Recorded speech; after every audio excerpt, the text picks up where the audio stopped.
the healthcare extended, the clean water provided, and the ICT facilities established to bridge the digital divide. These are not just projects, but life-changing interventions that have empowered generations and prepared them for a brighter future. As we gather for this fundraising gala, we pray for bountiful blessings upon all who contribute to this cause. May their generosity multiply and sustain the foundation's work for many more years.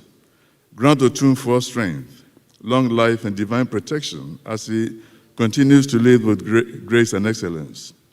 May this Silver Jubilee celebration inspire even greater accomplishments in the years to come. Let unity, progress, and prosperity flourish under your divine guidance.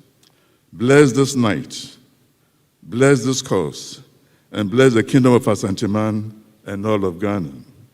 Grant this through our Lord Jesus Christ, your Son, who lives and reigns with you in the unity of the Holy Spirit, God, forever and ever.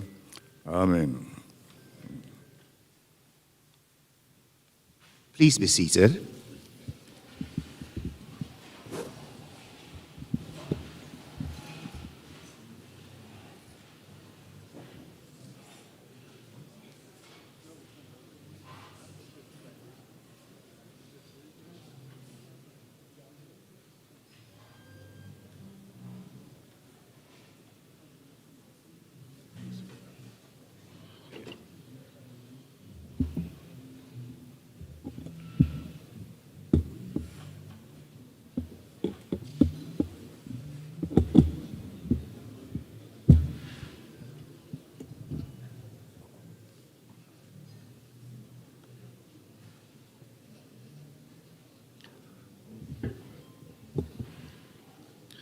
With the blessing of Otrediampong Nyankopon,